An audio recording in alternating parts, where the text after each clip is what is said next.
네, 북한이 잠수함 발사 탄도미사일 SLBM의 개발을 위한 사출 시험에 성공한 것으로 알려지면서 우리 안보에 비상등이 켜졌다는 우려의 목소리가 높아지고 있습니다. SLBM이 실전 배치된다면 우리에게 치명적인 위협이 될 수 있다는 건데요.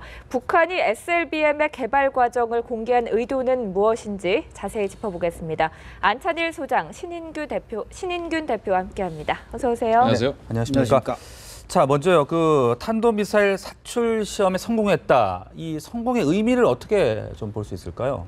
네, 아마 기술적 문제는 우리 신 대표님께서 최고의 전문가시니까 잘 설명해 주시라 보고 저는 이 올해 노동당 창당 70주년을 이제 북한이 성대하게 기념하기 위한 무력 시위 여러 가지 행사들을 벌써 준비하고 있는데 첫 번째 실험이 바로 이 사출 실험이었다 이렇게 보는 겁니다. 그러니까 벌써 10월, 8월에 할 이벤트 중에 첫 번째 이벤트를 이번에 이 사출 실험을 통해서 과시했다. 물론 이것이 이제 10월쯤 가서 이번에 사출되어서 한 120m까지 날아 올라간 거로 이제 공개가 되고 있습니다만은 그 이상 또 그러면 10월쯤 가서는 조금 더 완성된 모습을 보일지 아니면 핵탄두 소형화해서 여기다 탑재할 수 있는 것까지 보일지 거기에 대해서는 아직 좀 북한이 군사기술적으로 많이 미흡한 상태지만 어쨌든 그런 의미에서 이번 사출 실험을 북한이 공개한 것은 상당히 우리의 어떤 킬체인이나 MD 체계를 무력화시키는 중요한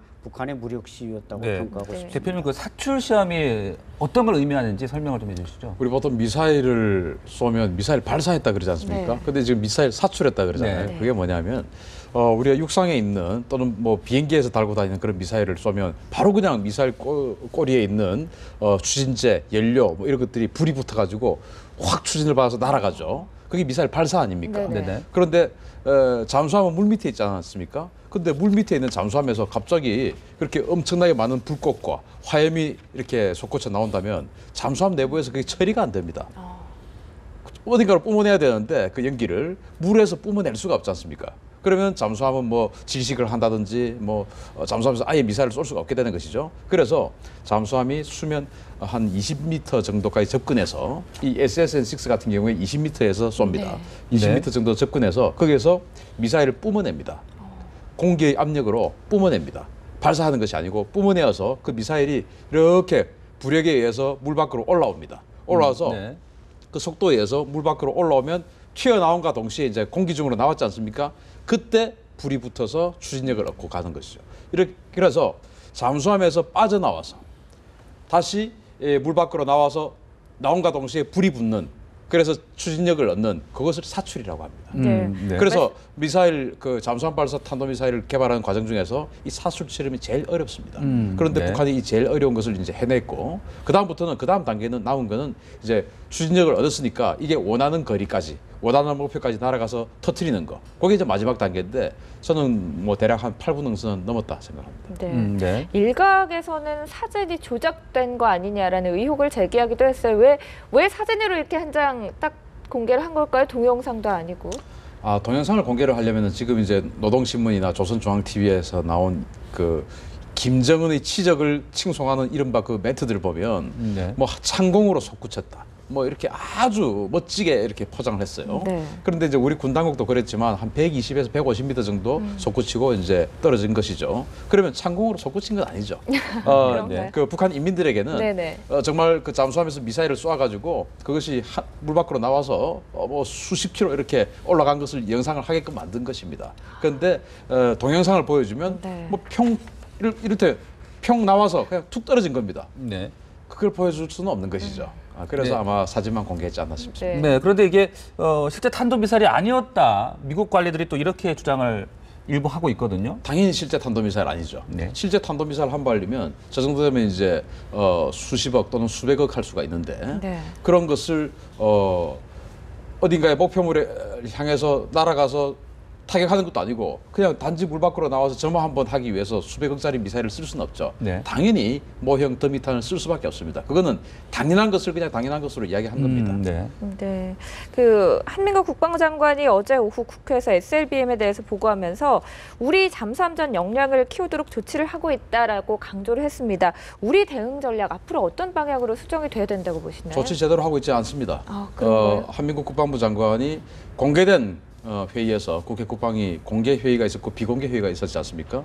저는 비공개 회의에서 무슨 말씀을 하셨는지 모르겠지만은 그게 진짜지. 지금 이제 언론에 공개되고 있는 내용은 네. 대국민 안심용이다 이렇게 보고 지금 사실 북한의 잠수함 발사 탄도미사일이 2, 3년 내에 전력화될 것이다라는 것은 주제의 사실인데 그러면은 우리 국방부가 무기를 사들이는 데 있어서 오늘 결심하면 내일 사오고 이게 아닙니다. 한 10년 정도 계획을 해서 다 사오는데 네. 그러면은 10년 이후에 즉 한 2025년까지 무슨 무기를 살 것인가가 지금 다 정해져 있습니다. 거기에 이 잠수함 발사 탄도미사일을 효과적으로 대응할 수 있는 무기체가 없습니다. 네. 자, 이렇게 북한이 무기 개발 과정을 공개한 그 의도는 어디에 있다라고 보십니까? 예, 아까 말씀드린 대로 이제 올해 그 어떤 당 창건 70주년에 맞이하기 위한 어떤 정치적인 이벤트도 있지만 네. 지금 이 SLBM이라는 게 물에서 사출해서 이제 로켓으로 날아가는 이런 미사일 기술이 우리가 ICBM 대륙간 탄도 로켓, 그다음에 이제 ALBM 항공기에 의한 핵무기 발사 이런 것에 있어 이제 최후의 SLBM이라고 이것이 이제 잠수함에 의해서 핵탄두를 날린다는 거니까 결국 이걸 북한이 가지면 우리 이제 킬체인이나 MD가 다 무력화되는 거 아니겠습니까? 네. 그래서 바로 북한은 현 시점에서 자신들이 충분히 우리 대한민국의 어떤 방어력, 공격력에 대해서 비대칭 능력을 가지고 있다. 그러니까 최후에 있던 SLBM 능력을 가지고 있다는 걸 과시할 필요가 있었다는 것이죠. 그래서 아닌 게 아니라 북한의 이런 뭐 핵 개발이라든지 이런 그 잠수함 기술이라든지에 대해서는 미국이나 또 중국이나 러시아의 회의적인 시각이 존재하는 건 사실입니다. 그러나 북한으로서는 이 비대칭 전력에 대해서 뭐를 받고 하기 때문에 충분히 이번에 어떤 실험만 했지만은 이것이 무기화 단계까지는 이제 실험이 필요하고 또 잠수함도 이제 3,000톤급에 가까운 잠수함이 있어야만 이것을 발사하는 것이죠. 네. 뭐 작은 잠수함에서는 이건 절대로 쏠 수가 없는 건데 어쨌든 이번에 또 이제 김정은이가 모스크바에 가 있어야 할 시점에 가지 않고 이것을 발사했다는 것은 어떤 러시아나 또 자기네 어떤 군사 원조에 대해서 경화 결제를 요구하면서 그것이 실현되지 않은 데 대한 불만도 표시하는 이런 여러 가지 어떤 복합적인 목적에서 공개했다고 볼 수 있습니다. 네. 네. 봐라, 우리 이 정도 하고 있다라는 뭐 얘기를 하고 싶었던 것 같은데요. 지금은 개발 단계지만 한 2017년 정도 되면 전력화가 가능할 것이라는 전망들이 나옵니다. 어떻게 볼 수 있을까요? 네, 저도 그렇게 봅니다. 네. 지금 이제 잠수함은 있습니다. 있는 것을 이제 보여줬죠. 심포급 잠수함이라고 해서 한 1,800에서 2,000톤 정도 되는데 통상적으로는 1,800에서 2,000톤 정도 되는 잠수함에서는 저렇게 한 9m 정도가 되는 길이의 탄도미사일을 쏠 수가 없습니다. 네. 그런데 북한은 과거 1994년도에 소련이 해체되고 나서 러시아제 골프급 잠수함이라는 것을 네. 하나 수입을 했습니다. 고철로. 거기에 이 골프급 잠수함은 잠수함의 몸통이 있고 그 잠수함 위에 함교가 있습니다. 지금 화면에 지금 잠수함 모습이 보이는데 네. 잠수함의 몸통 위에 불룩 솟아있는 함교가 있지 않습니까? 네네. 저 함교 부분에다가 미사일을 꽂았습니다. 골프급은. 그러니까 이를테면 그 심포급 잠수함의 그 몸통 깊이가 한 6에서 7m 정도 되는 것으로 예상을 하는데요. 6에서 7m면은 9m짜리 미사일을 꽂을 수가 없지 않습니까? 그러나 저 함교의 높이가 또 한 4, 5m 되기 때문에 저것을 합하면 9m짜리 미사일을 꽂을 수가 있죠. 골프급이 그래서 그렇게 해서 미사일을 3발을 꽂았는데 골프가 2,700톤이거든요. 심포급은 한 1,800톤 정도로 예상이 되는데 한 발 꽂는 것이죠. 그래서 우리에게는 네. 잠수함 발사 탄도미사일을 탐지할 수 있는 전력도 없고 미사일이 날아오면 그것을 요격할 수 있는 전력도 없고 앞으로도 네. 없을 것이고 그렇기 때문에 미사일이 3발이든 뭐 미국이나 러시아처럼 잠수함 한 척에 24발씩 꽂고 다니든 네. 그거하고는 우리는 관계가 없는 것이죠. 한 발이든 24발이든 우리에게는 핵미사일 한 발이든 24발이든 위협적인 건 똑같습니다. 그렇기 때문에 북한은 한 발만 있으면 되는 것이지 굳이 네.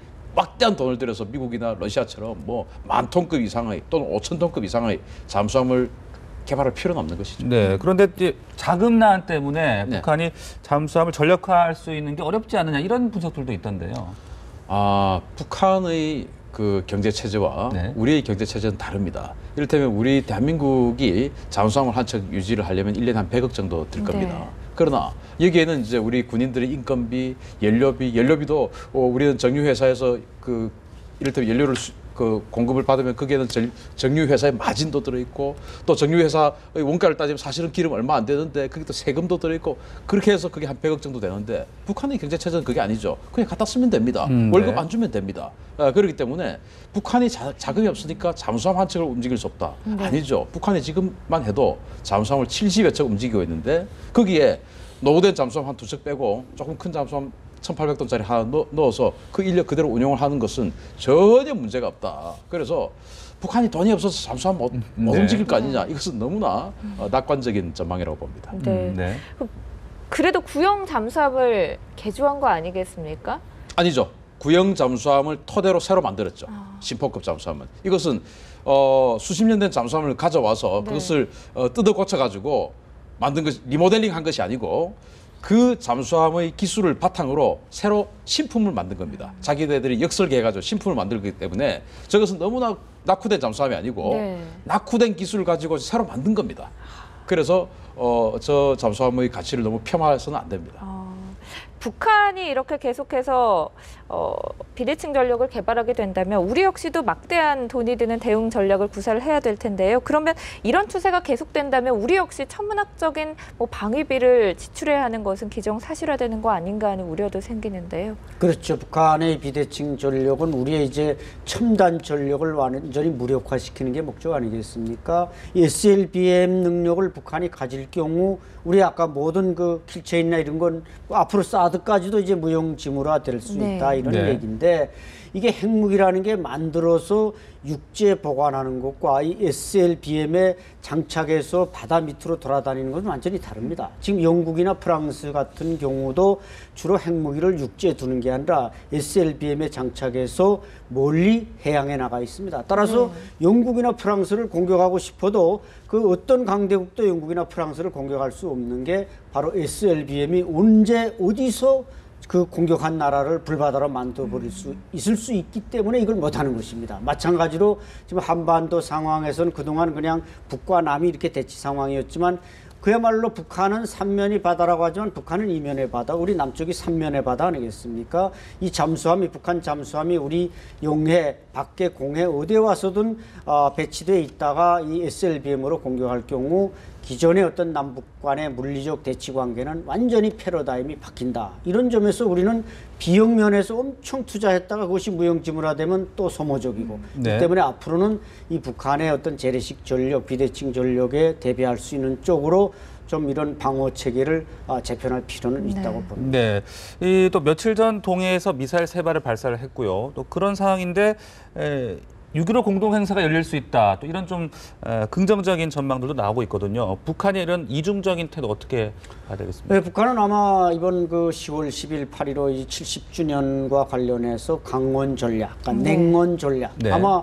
뭐 음식에 비교할 수 있을런지 모르겠지만 냉면도 준비하고 온면도 준비하지 않는가. 그중에 이제 바로 이 강경 전략은 이번에 이런 그 사출 실험을 하고 미사일을 그 3발을 쏜 거란 말이죠. 이것이 이제 어떤 모드로 계속 업그레이드 될지 모르겠지만 그 회의자 지적하신 6.15 공동선언. 북한에게는 올해 6.15 공동선언 발표가 15돌, 꺾어지는 해입니다. 그렇기 때문에 지금 이희호 여사의 방북도 예정돼 있고 이러다 보니까 북한은 한쪽에서는 이렇게 평화 모드를 유지하면서 또 한쪽에서는 자신들의 어떤 첨단 무기나 이런 것들을 시위하면서 이렇게 끌고 갈 수 있기 때문에 여기에 대한 우리의 대응이 상당히 좀 어떻게 이게 예술적이지 못하면은 북한의 선전 노름에 말려들 수도 있고 이런 것을 우리 정부가 잘 요리해서 북한을 끌고 가야지 북한이 우리를 끌고 가는 모습을 보여서는 절대로 안 되리라고 봅니다. 네. 그 마지막으로 안 소장님 나오셨으니까 이거 하나 여쭤보고 싶은데 각종 그동안 신변 이상설이 나왔던 김정은의 고모인 김경희가 이번에는 독살됐다라는 주장이 나왔습니다. 미국 CNN 방송을 통해서 보도된 내용인데 이게 신빙성이 있다고 판단을 하시나요? 저는 상당히 신뢰할 수 있다. 왜냐하면 그 탈북자의 지위가 상당히 높았고 또 김경희가 장성택 초영위에 여러 가지 말을 많이 했는데 그것이 김정은과 그 주변에 막대한 영향을 끼쳤다는 겁니다. 그래서 김정은으로서는 김경희를 조용히 제거하지 않으면 자기에게 위태롭다. 이런 판단하에 독살을 시켰다. 그러니까 뭐 장성택처럼 쏘아 죽이거나 처형한 게 아니라 그냥 조용히 이렇게 약을 먹여서 죽였다. 그러니까 네. 이제 북한 내에서는 그냥 병사한 걸로 돼 있는데 장례식도 치르지 않고 아직 있지만 김경희가 사라졌다는 것은 결국 김경희는 김일소의 유일한 딸이며 김정일에게는 이제 유일한 여동생이니까 사실상 김경희가 사라졌다는 것은 백두혈통이 끝났다. 이런 그 의미를 가지고 있는 겁니다. 그래서 네. 그 큰 정치적 충격을 북한이 상당히 부담스럽기 때문에 공개를 하지 않고 있다. 심지어는 장성택 초용도 우리가 12월 8일에 체포해서 2013년 12일에 죽인 걸로 네. 공개 처형한 걸로 돼 네. 있는데 그 다른 소식통들은 그 이듬해 2014년 1월 31일 날 처형했다. 이렇게 전해지고 있기 때문에 이 김경희, 장성택을 둘러싼 이런 처형, 최근에 계속되고 있는 처형 정치, 여기는 김정은 체제의 상당히 그 조급함과 그런 것들이 내재되어 있다고 봐야 할 것입니다. 네, 알겠습니다. 두 분과 말씀 여기까지 듣겠습니다. 고맙습니다. 감사합니다. 감사합니다.